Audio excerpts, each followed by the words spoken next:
Asia to witness water wars in near future. What are the key observations of the study? How China is initiating water wars in Asia. What are the consequences of growing water competition in Asia? How can we prevent such water wars? GS Paper 2, Effect of Policies and Politics of Developed and Developing Countries on India's Interests.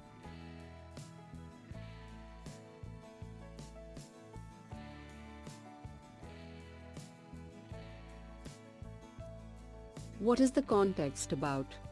Tensions over water are rising in Asia.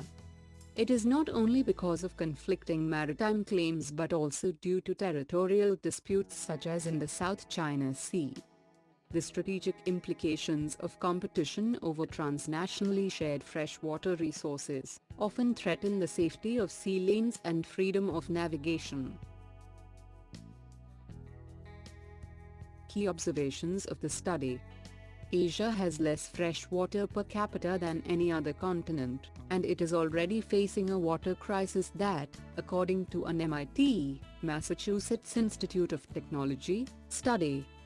The water crisis will continue to intensify, with severe water shortages expected by 2050.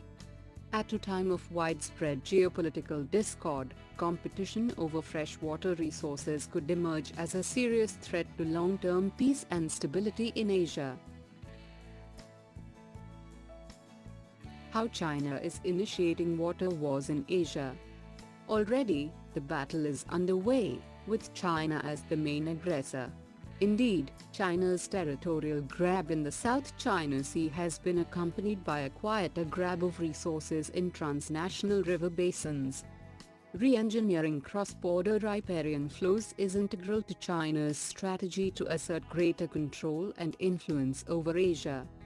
The country enjoys unmatched riparian dominance, with 110 transnational rivers and lakes flowing into 18 downstream countries. China also has the world's most dams, which it has never hesitated to use to curb cross-border flows. In fact, China's dam builders are targeting most of the international rivers that flow out of Chinese territory.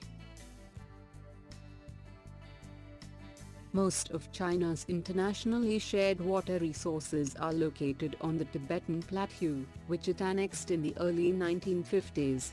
Unsurprisingly, the plateau is the new hub of Chinese dam building. Indeed, China's 13th five-year plan, released this year, calls for a new wave of dam projects on the plateau. China recently cut off the flow of a tributary of the Brahmaputra River, the lifeline of Bangladesh and northern India, to build a dam as part of a major hydroelectric project in Tibet. And the country is working to dam another Brahmaputra tributary, in order to create a series of artificial lakes. Thus China is stoking conflict over water in Asia. What are the consequences of growing water competition in Asia? The consequences of growing water competition in Asia will reverberate beyond the region. Already, some Asian states, concerned about their capacity to grow enough food. Asia is home to 60% of the world's population, thus the severity of the crisis is much considerable. The race to appropriate water resources in Asia is straining agriculture and fisheries, damaging ecosystems, and fostering dangerous distrust and discord across the region. How can we prevent such water wars? Forming the Regional Water Management Board with all countries of Asia as members. This will act as an effective dispute resolution mechanism and will help in resolving issues regarding water resources in a peaceful manner. Implementing the rules for water sharing between countries in the Asian region.